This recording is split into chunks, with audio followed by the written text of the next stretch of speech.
Welcome to Coffee and Geography, where my guests and I geek out about the world and everything on it, discovering that we are all geographers in some way, shape or form. I'm your host, Kit, and my pronouns are they, them or she, her. So settle down with a brew, hit that subscribe or follow button, and enjoy the listen. Hello everybody and welcome back to Coffee and Geography. First, a little short apology is that obviously you may have missed us last week. We missed you too.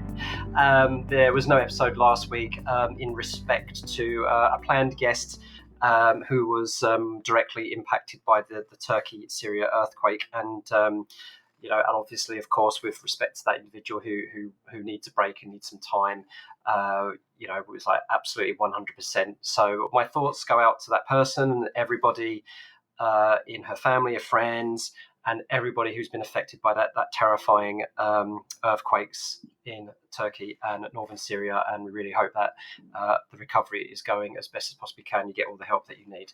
So that was the reason for our absence. But we press on as geographers, we always do, because I am delighted to be joined by someone I've only met once, but she lit up my room and my monitor, and we had such an amazing chat. And they're here with me now. Hermione, how are you? Hi, Kate. I just want to say the same. That the first time I met you on Zoom, I'm like, what? A Zoom call can be so exciting. Oh, wow. I think we instantly clicked with a lot of things, and I'm really happy that I'm back with you in this podcast. Yeah, so, wow, that's quite a compliment. Like, made the Zoom, interesting. Yeah. Before I was like, Zoom call, okay, it's going to be a bit awkward. And then it didn't. It went on really well. Yeah. Now, Hermione, I did not ask, I forgot to ask you this before I pressed recorded, so I'm going to own this and ask you, for the record, how do I pronounce your last name? My last name is Miao. Miao. Okay. So it sounds like a cat, I know. Okay. Well, I usually ask these things before I press record, but I learn. I like to be in the learning zone, in the growth zone. So there you go, folks. You hear me double checking that I'm pronouncing somebody's name right. So here we go then. Hermione Miao chose her name as Hermione Granger. Means so much to them. They like her courage to stepping into a new world that her parents have never been into. And Hermione knew this character is their favourite when she advocates for the house elves' welfare, while everyone else takes for granted of the house elf service.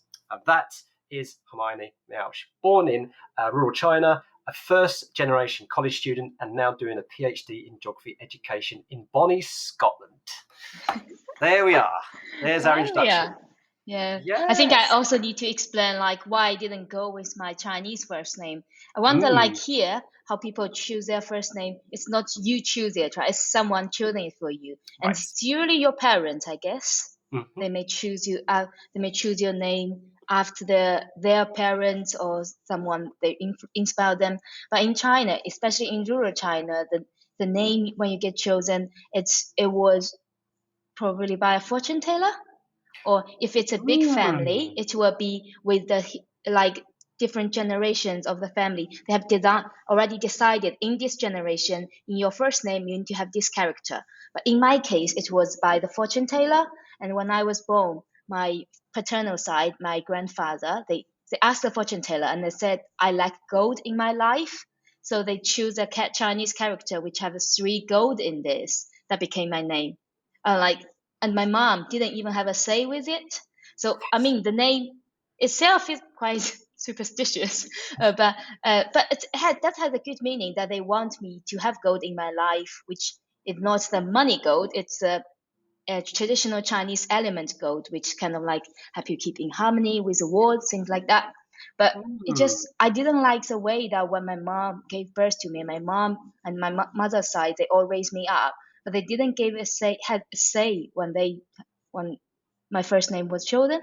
And so one night my mom bought me the Harry Potter book, and I started reading it. I really got into this world.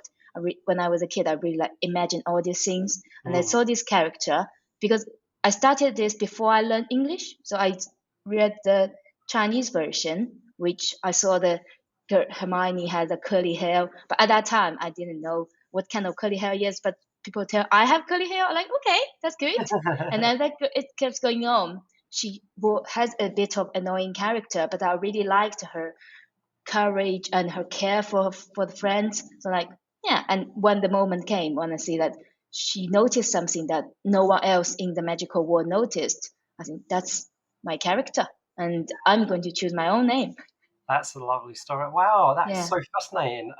So is that the main reason? So when you have, because we have, we have plenty of Chinese folk who come over to Western countries to Yeah. study and everything like that. Like the University of Stanley in Norwich, we have whole departments. We have Chinese students.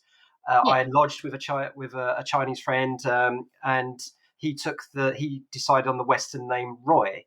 I very much doubt you're listening, Roy. I haven't spoken to you for years, but if you're listening, hi Roy. Hope you're doing well. And yeah, so is that the main reason why Chinese students particularly like take the opportunity to say, right, this is an opportunity for me to take a name, or could there be other reasons why you have quite a few Chinese people who go by Western names? Okay, so I actually had a good answer to this because last year I was at education conference. There was someone put a poster on this about why Chinese people come to the English speaking world and they pick up a new name. I saw their poster. They said 4 reasons. I can recall 3.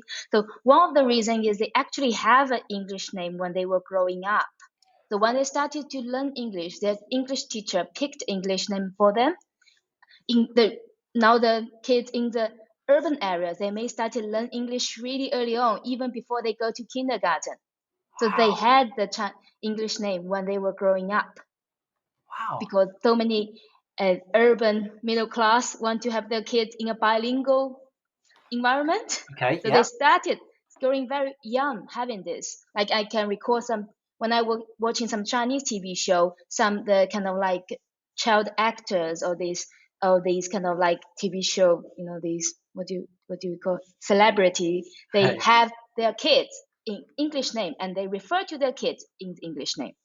And then there is the other case here that they found the Chinese name really difficult to pronounce, okay, really difficult to pronounce for people who don't speak Chinese, and so they found some term related to it, and then they use this name. And there is a third one is when their parents choose the name, the the Chinese name and the English name, they actually mean the same thing. okay, So like for example, if we say Anna, Anna, it can be Chinese character in China, but it's also an English name. So it's actually the same. And there is also the fourth one, like they just want to pick up a name and give them a new way to choose the name they go by, like what I do. right. So, folks, I said to Hermione before we started recording, I said this has been a question that I've always wanted to ask someone, but I was too scared to ask, like forever. So that's it. That is something off my, learning about the world bucket list ticked off. So thank you so much, Hermione. So, Hermione, one thing that both our cultures are very, very famous for, of course, is our drinking of something that's been brewed. Yes. So what are you drinking today as we talk? Actually, I'm drinking something related with Chinese culture, but also a bit related with England. Have you seen these rose petals I have? Dry Oh, rose petals? okay, right. Yeah. So this is what Yep. we drink in China. But I got this from a Chinese supermarket here. And there is another thing. I don't think you may have seen it, but if you watch Korean things, they show it too. Like they call it jujubai, but in Chuchubai. Chinese we call it hongzao. So It this kind of looks. like a dried date fruit. Oh, that's about to say. It looks like a date or a prune. It Yeah. looks like date, but it tastes very different from Arabic dates. So it's more Okay. crispy. One it's a fruit, but one is dried. It's much sweeter. But you put Ooh. both of them in boiling water and then you just have it. For me, the many Chinese people, if you have Chinese listener, they probably be like, yeah, of course, we drink warm water. So we always have a flask around which has the boiling water in this and the tea, like with the herbal tea you see, I put it in. For me, I never drink caffeine drinks in the afternoon because I won't be able to sleep at night. Yeah. So Yeah. in the afternoon, I always drink this kind of a bit more herbal or fruity tea. That. Yeah. And in fact, I'm starting to do more and more of that. So unfortunately, a couple of weeks ago, there was a bit of a tummy bug going around the house. So my youngest brought this tummy bug home from school, and then it kind of went around the house. And when I knew, that ginger was a very good thing to deal with nausea. So rather than getting something from the shop, rather than getting some ginger sugary drink or something like that, we actually had some ginger root here at home. So I just grated the ginger root, boiled the kettle, did all that kind of stuff. We've got a tea strainer and everything like that, and I just basically had hot ginger water. And obviously I was still sick, but I wasn't getting the stomach cramps anymore, and the nausea. And it was just like, actually, I should be doing this more often. Just it's so simple. Just grated ginger, hot water. It was quite nice. Yeah. This is actually the kind of like the traditional drink my grandma would give me when I have a cold in the winter. So this is related with the Chinese herbal medicine. We will put ginger, so we grind it too, or we just chop it into fine and put it in boiling water, and when it cool down a bit to a warm temperature, then you can drink it. I personally, I don't like ginger in my food, but I understand when it's a medicine, I would have it. And it comes very instantly. You can have a lot of sweat and then go to bed, and tomorrow you'll be okay. But that only works in the winter or when it's cold, because that won't cure when you get too hot. That's probably too much. Yeah, but I've always loved ginger, of beverages. So ginger tea. Sometimes when I go out for a meal, I like ginger. I like ginger beer, and So I am a bit of a fan of ginger. But it was. I was, even me who's used to that kind of stuff, I was quite pleasantly surprised how quickly that worked. I was like, okay, I maybe can now actually stand up. What are you drinking now? What am I drinking now? Well, I've just finished. I don't have anything with me right now apart from some water. But we've just been out with the family, and I just had a mocha milkshake at a local cafe. Really so while nice. The kids went and played on the swings. So nice. I try not to keep drinking the same thing over and over again, but usually it's your typical tea. But I do like to experiment and explore a little bit. I think it's just you need to get exposed to different tea and different things. Then you're like, oh, actually, I could get a change. And for me, I quickly get bored at repeating doing the same thing. So almost never repeat your drink in a week. Always try to innovate or try to combine different things together. And maybe next week I should bring you some new tea to try. That's right, folks. Yes. Actually, it's funny you mentioned that, Hermione, because next week there will be, there's plans to be a Coffee and Geography episode next week, folks. But if you remember what I did last year, is that I did an on-location recording of the Geographical Association conference in 2022. I won't be doing that this year because, not because I didn't enjoy it, I really enjoyed it, but I just want to focus more on actually being at the conference rather than. But so next week you'll hear a quote-unquote normal episode of Coffee and Geography, while Hermione and I and many others will be in Sheffield at the Geographical Association Conference 2023, and I can't wait to meet you. Yes. And I think if for your listeners, even they don't register for the conference, the first day I think they have a public lecture if people are interested. It's called Hope for Environmentalism, I think. That's on Wednesday. Right. So if people just want to take a quick look, that could be a go. Yeah.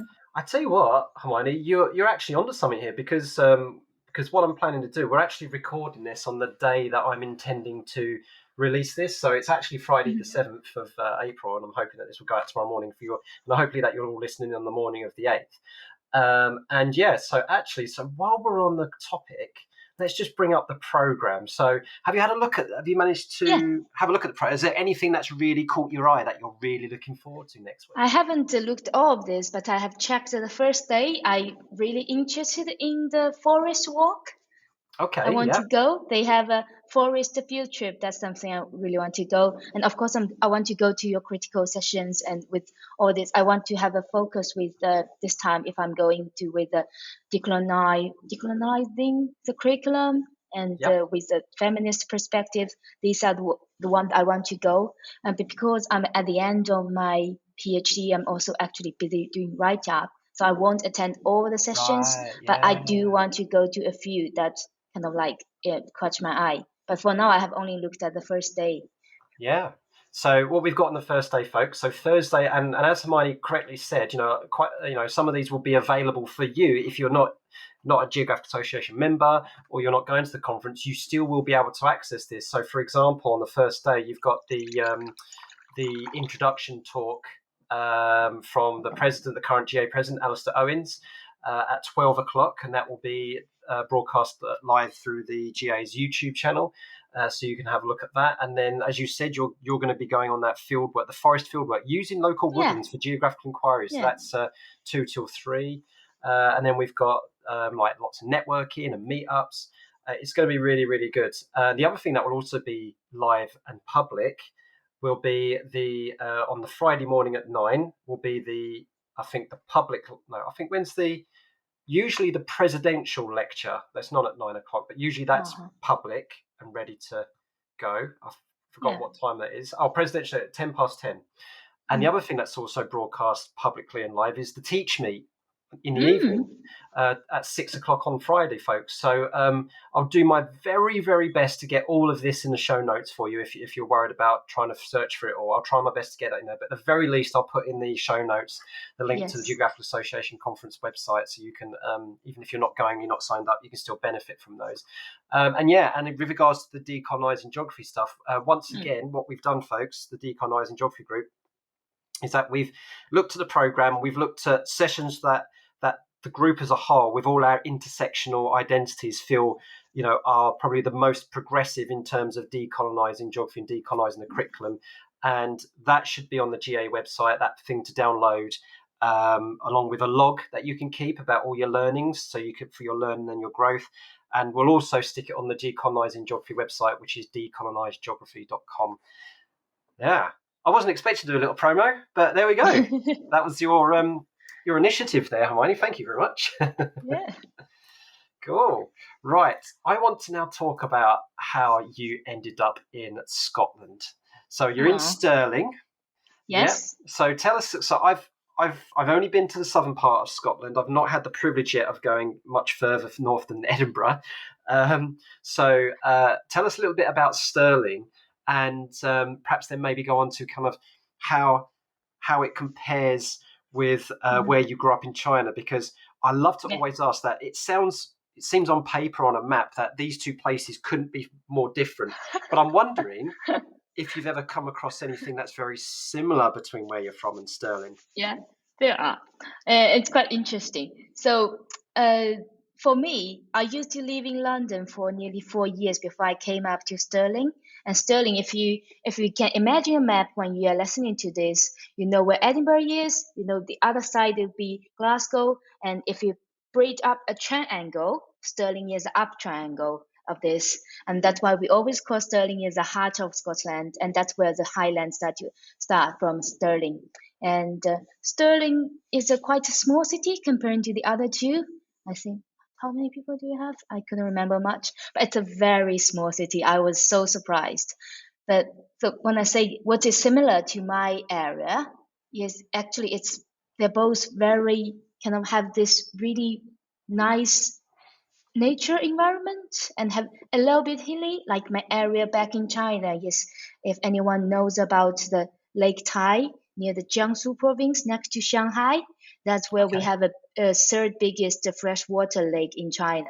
So we're around that, and we're a bit hilly next to it. We're to the south side of the lake. And that reminds me of when I come to Stirling, when I see with the water, with the hills, that reminds me of my hometown. And also my auntie used to joke about me that I moved from like a capital, like in China we say capital is Beijing, here is the people would say in London, and now you moved back to your grandma's house, which is Stirling, like far away. I love that. And that hurts me, but it means how far it is, like from it's not very close to the capital, but To a certain note, I actually really enjoyed here. Before I came to Stirling, I think there are so many great views that I thought they were only in the imaginary lines. But if you come to Stirling, they're actually real life. And Wow. we have the really beautiful monument, and there was a few.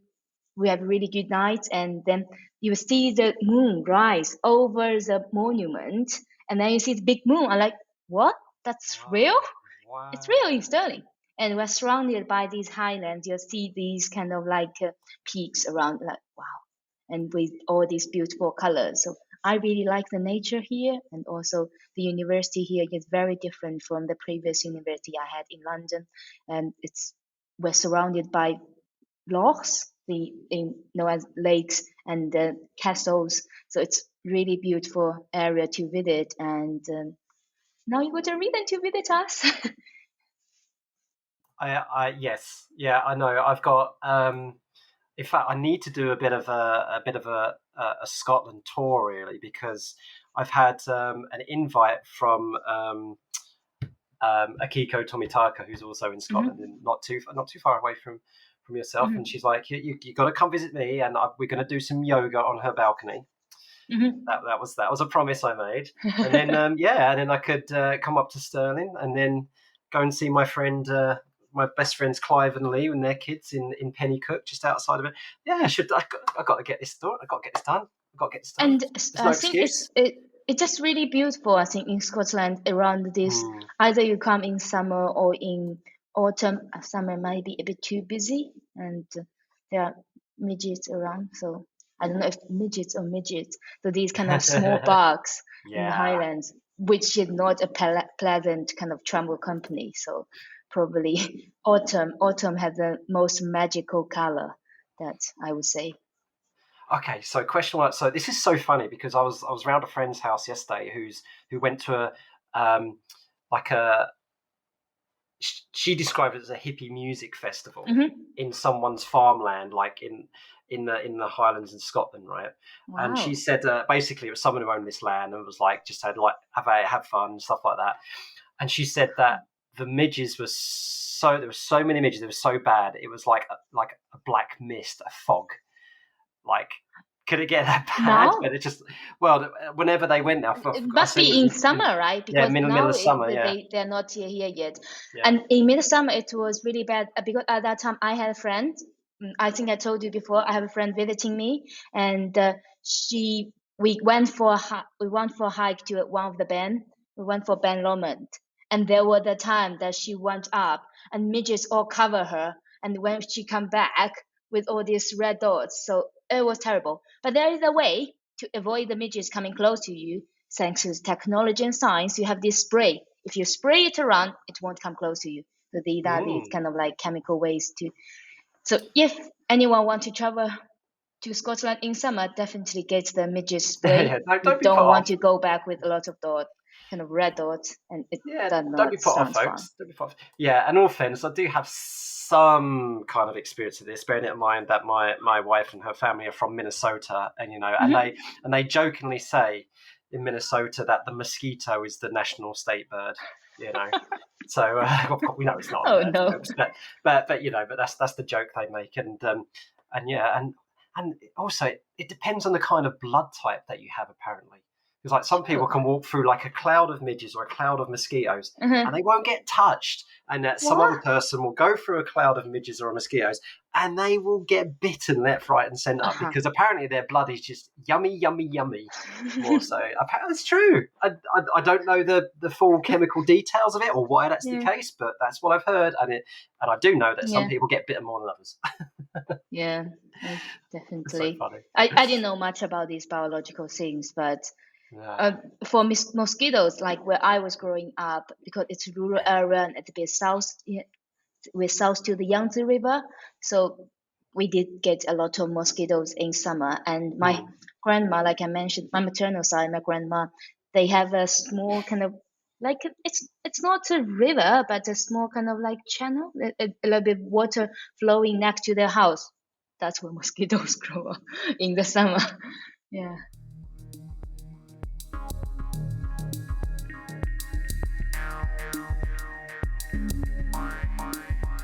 Hi folks, a chance for you to recharge your brew, but also a polite prod to remind you that it's so easy to support this podcast. Simply liking, sharing, rating and reviewing means that it will get on more people's radar. Also, there are a few links down in the description which may be of mutual benefit. Please do check them out.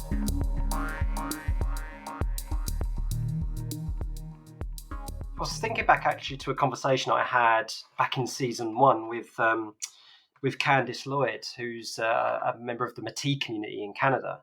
And she was saying that, from Indigenous knowledge that's been passed down, that it's funny that we were talking about like brewing and tea and midges and mosquitoes. Yeah. She said that one of the ways that, what things that she does to keep mosquitoes away and that her ancestors used to do was to take a sack, have, certain kinds of waste in there and, animal waste and whatnot.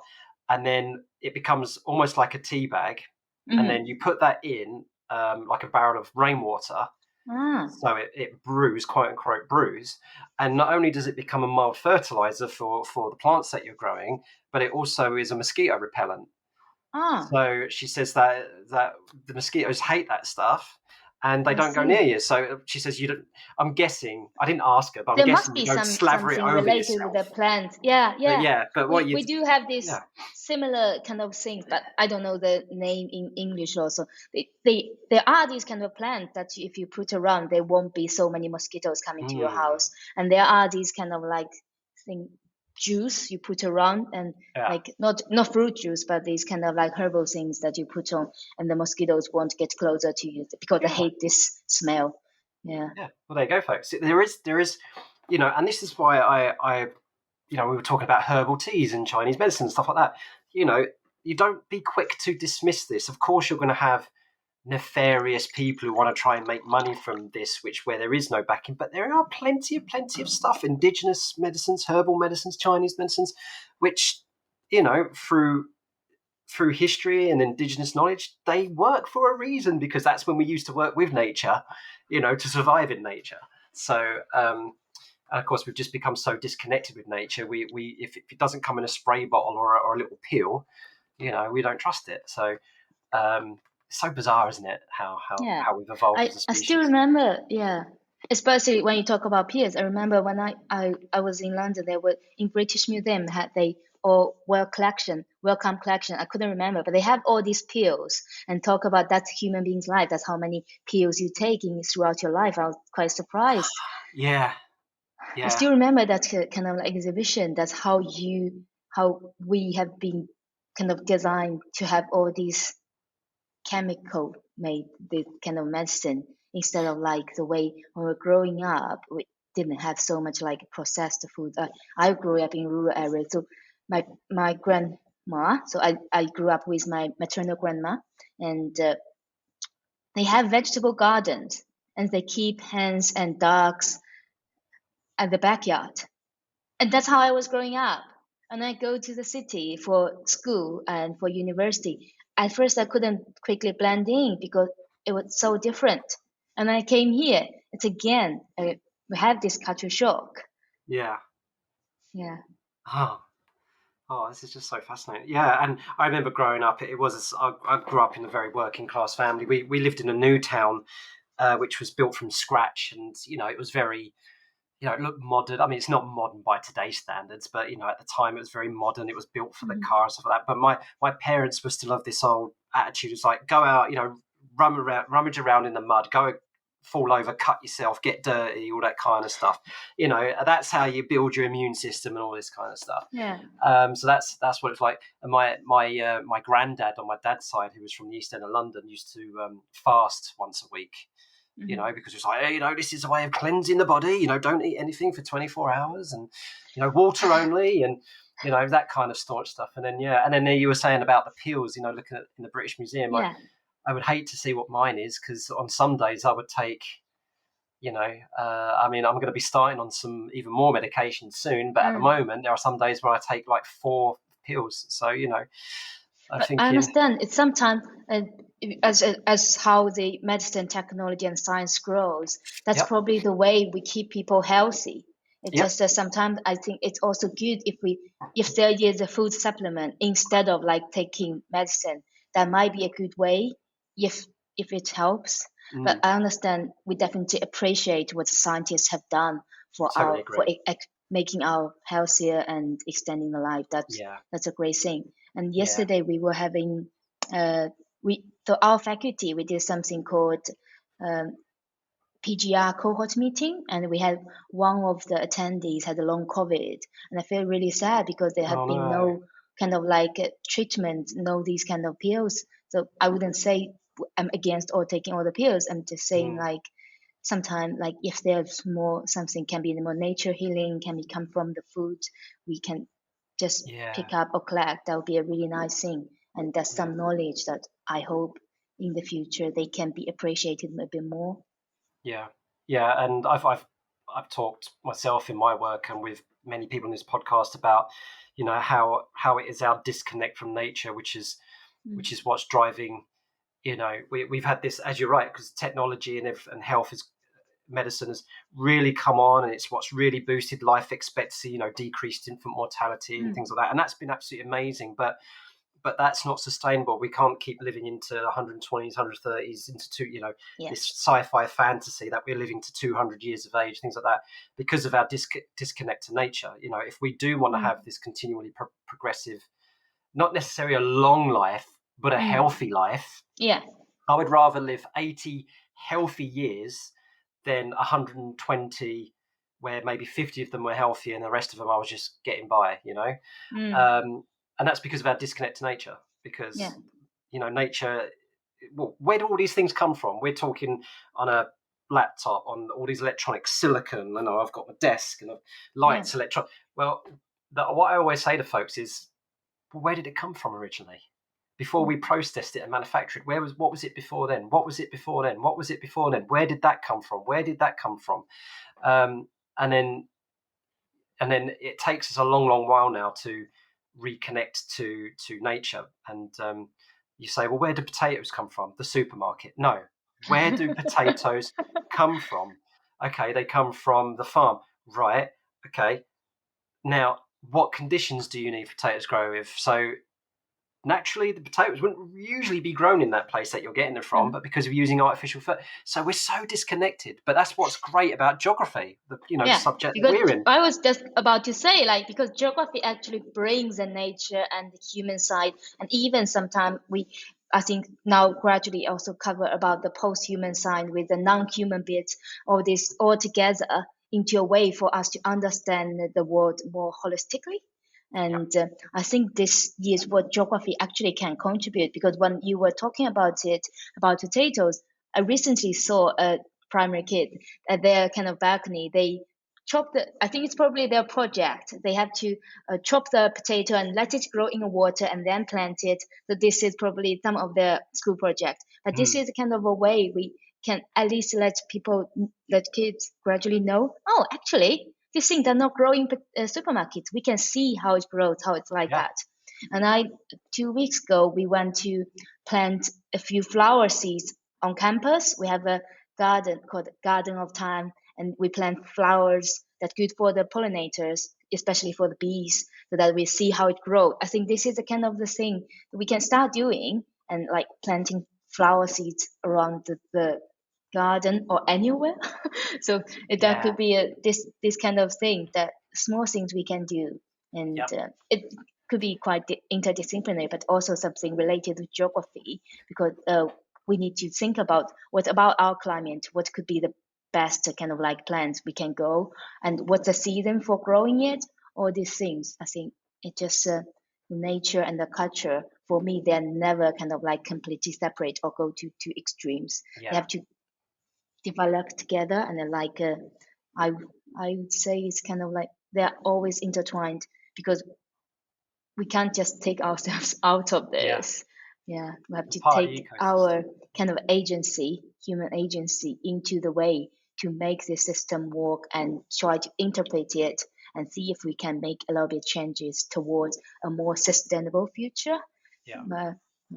And that's something that you mentioned up here, you know, about it's geography always allowing you to ask why all the time, you know. And you talked about you had the and I'm very jealous of this, Hermione, that you had you were Professor David Lambert's assistant at one point. So for folks, now a lot of people listening will know who David Lambert is. I know who David Lambert is. Hi, David. Yeah. Hope you're listening. Hope you're doing well. But for folks who are not quite sure, so who's this David Lambert person, and what was it like being his assistant? So David, before his retirement, he's now emeritus professor. Before his retirement, he was a professor of geography education in Institute of Education, University of London, but now they are University College London. Yep. But at that time, David used to be the GA chief executive from 2002 to 2012, and then returned to IOE for full-time professor and retired on 2019. And from I think 1213, around that time, they developed an approach called the geocapabilities approach to look at geography education. And that's also the time, 2013 is the time I started to do my master degrees back in China. And my tutor at that time encouraged us to look around the world. What is happening around the world? What is happening? What are other geography educators, researchers, scholars? What are they doing? So I was always quite interested in English. So I just searched around English-speaking words and I thought, geocapabilities, interesting. What do they mean? So I like, And my university at that time you can study abroad, like we call study overseas. They sponsor you to go abroad to study for 3 months to half a year. So that's why I contacted David, and at that time that he was really generous, gave me the invitation letter and invited me to be his research assistant. And if anyone interested, you can look at the geocapabilities org. Now the geocapabilities.org. I think I'll give you the link later. I think that's right. And well, I actually have developed one of the curriculum making video case studies, and that's how I came across with curriculum making and with David's work on powerful knowledge. And I think for me it was mainly with powerful knowledge and geography curriculum making at that time. And I guess almost every geography educator would know about David Lambert's contribution. So I don't want to talk too much about it. People may know more than me because I only started to know David from 2015. That's the time I visited London. I'll send you the link, especially with I think the one I was more involved in with the teachers as curriculum leaders. Yeah. The geocapability phase 2. Because now it's already at phase 3. I guess they may have a phase 4 focus on climate. So let's see if I got this right. So phase 3 is the social justice one. I think. With David Mitchell and right. Mary Biddulph, I think. Yeah, which is crazy. The fact that David is very, very well known to the geography teacher community, and as you know, and through people who have been members of the Geographical Association or involved in the Geographical Association obviously know David very, very well. And hopefully, I'm not quite sure if he's going to be there next week, but usually he tries to be there. But but I did not know, Hermione, that you were involved in helping out with the geocapabilities. I mean, I didn't do a lot of work. I was a master student. I couldn't do all these conceptual work at that time. I was also on a learning journey to understand what geocapabilities, curriculum making, and powerful knowledge, how they are connected. But I was quite lucky at that time, I think, because if people know a bit about powerful knowledge, will know about Michael Young. And when I first went to London, my flatmate was Michael Young's book's translator. So I was really lucky to get to know about it. I don't need to start from scratch because the translator could tell me actually in Chinese what it is about. And they actually wrote article in Chinese. So I kind of like, okay, now I got it, understand. Amazing. And then so it was quite lucky. I was quite lucky at that time and get to know about this. And I developed it a bit in Chinese to do it. And then I decided I want to do a PhD. And that's how I came to London. Wow. But there was a long story. I don't want to go with that dark highly. And that's in the end I came here. Oh, you know what?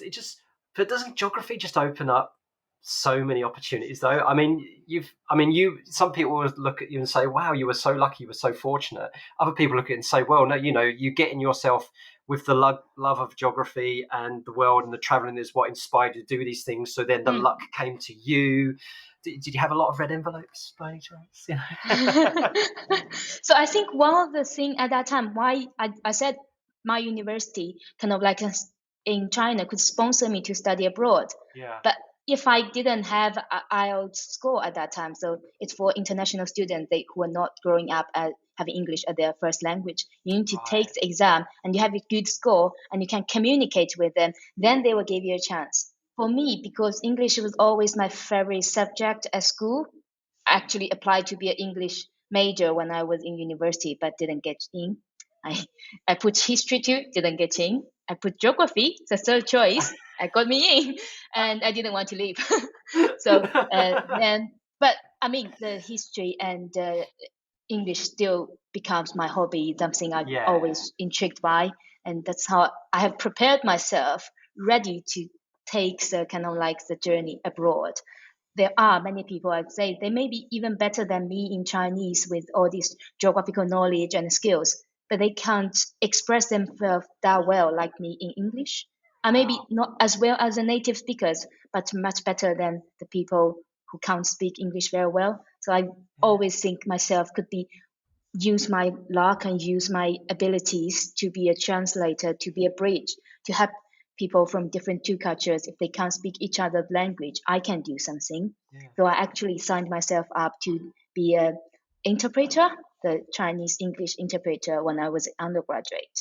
And then I took the advanced kind of like examination in my first year of my postgraduate in China. So I was quite prepared to do things related with different languages. That's why I think David gave me a chance to come over. And I still remember I already in the capabilities project, and we were already on a kind of research seminar in Finland. And David said that, so when I first received the email, I thought you won't come.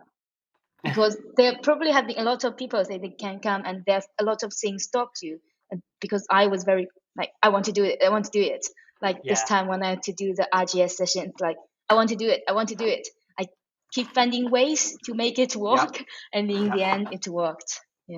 There's so many fantastic lessons in that, Hermione, and the number one there is just don't give up. And if you do not get what your heart's desire, your first choice, maybe even your second choice, do not give up, because the path that you might eventually go down could be something that really talks to your heart. And you come across so passionate that, I'm not a firm believer in fate, but some people could say, well, it was obviously meant to be that it happened this way. But I actually don't have a religious base of belief yet. But I do think there's this kind of like in my PhD study, I talk a lot about human agency. I think there is a way that you can develop and even gradually improve your agency, become more agentic in the things you want to do instead of like waiting it to happen. You create conditions, you even treat it, you be flexible to wait for it to happen or make it happen when the things are ready. But you need to be ready for it. That's why you educate yourself, you prepare yourself. For me, it will be reading all the English articles and attending the tests, which give people a certificate to show that I can speak English well, and for communication and all these things. I think that's how you prepare yourself if you want to go to a completely different country or culture that you're growing up with. I have this analogy that I use because I wrestle with myself with how much of it is privilege of position, and other privileges, how much of it is luck, how much of it is connection, all that kind of stuff. So I have this analogy. I'm thinking of, and of course it would be a meteorological analogy, being me. So I say, if you imagine a lake or an ocean or whatever it is, and that pool, every water molecule is like you and everybody else you're in competition with. I don't like being in competition with people, I like being in collaboration. But anyway, and then the people who are at the surface are the people with the most amount of privilege, the people who are most in contact with everything else, with what the world, the atmosphere has got to offer them. And along comes a gust of wind and it will pick up those people at the top. But every now and then you can have some currents and some eddies which is your agency, that bit of luck, that opportunity that comes your way, that brings you to the surface. And if at the right time that gust of wind comes along to evaporate you off that water, you can happen. So that's I use that analogy because I recognize that some people really have a dearth of privilege and a dearth of opportunity, that they are nowhere near the surface of the water. True. And no matter how much churning and luck and agency, they really will struggle to get to the surface. But it can happen. But with people like that need allies.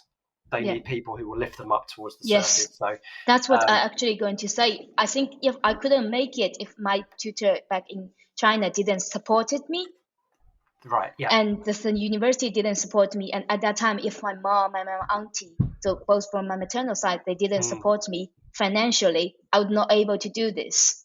And I understand people may not get all these kind of financial support, and or even with this kind of like mental support or thing like that. But just in my study, I do talk about agency and social structure. I do realize the limit of human agency. So I'm not going to say that as long as you're agency, you can achieve it, but that's the only thing you get hold in your hand. Right. Yeah. The structure cannot take from you. Yeah. I always say that because you can reflect over the structure. You can reflect over why I'm at disadvantage, why I have this privilege, but the structure won't think about you. The wind may blow over, but no matter you are a grass or you are the big tree, they just blow over. But you can think about this. And that's why I think human beings are powerful, because we can think and we can reflect. We can, even better now, we have the language to communicate, to understand. Yeah, absolutely. We're coming towards the end of our chat, which is a big shame. But we've got two more things I want to do. First of all, I don't want to finish without talking about this. And you mentioned about English. You still have a love for English, and so to spill the beans, you say here that you believe that unicorn exists. I love that. The Last Unicorn is one of my favorite movies. You also spend much time imagining a world without political borders. Everyone is treated as equals, but still different. And sometimes you write these thoughts, and one day you may publish some of your imaginary world. So I do like creative writing. I do quite writing sometimes, like inspired by Virginia Woolf, a bit more with stream of consciousness, but that does not align very well with my PhD writing and distracts me from my PhD, which is a very structured academic writing. So I wouldn't do this now, but I still sometimes, if I have this, I just put it down, and hopefully that one day, like, I think no one questions why author choose their pen name. They can choose whatever pen name, whatever the gender, or even not have a gender, just up to them. And one day I may publish like in a new name. Ooh. Are you going to keep letting me in on the secret though? I may keep your pen name. I will let you know. We're going to look out for that then. Right then, Hermione. So one last thing then, we are all geographers, is to link you back to our previous guest, which was now 3 weeks ago, because we did a Coffee and Geography short about the IPCC report a couple of weeks ago. I listened to that. Yeah, and that, so Amel, who absolutely lovely person who works for the RSPB and does lots of amazing stuff. They are a fellow sci-fi geek like me, and they were given the word Star Trek by the previous guest, Anne-Marie Organ, and Amel decided to stay with the Star Trek to the sci-fi theme. I don't know. I mean, you love fantasy and imagination, stuff like that. So you might be okay. Yeah, you've got the Vulcan salute, live long and prosper. The infinite diversity and infinite combinations. Amel wants you to talk about, now it doesn't have to be literally what do you know about this thing, or can you list characters. It's like, even if like, what can it mean to you, like, or in geography, but they want you to talk about Doctor Who for 30 seconds. Can you do it? I watched Doctor Who.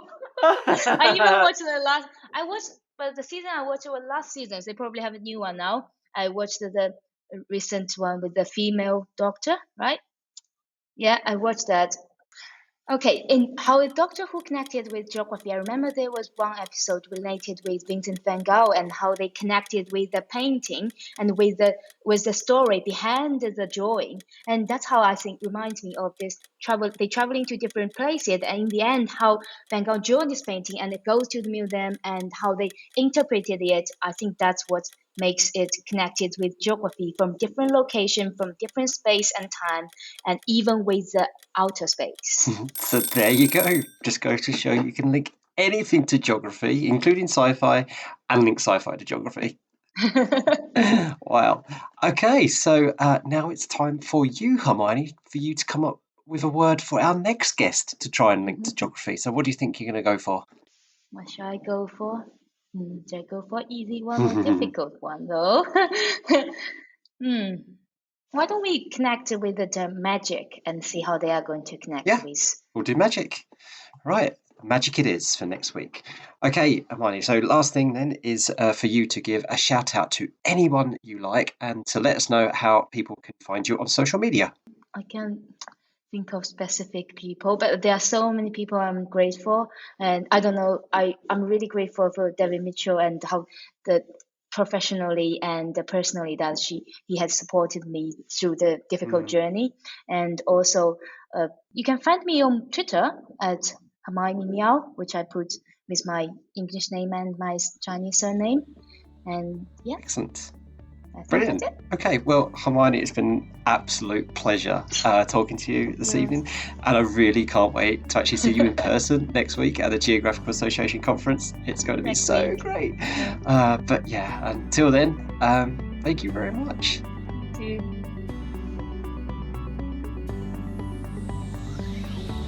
Thank you so much for listening. We hope you had fun. If you haven't already done so, please subscribe so more stories and experiences can drop into your favourite podcast app.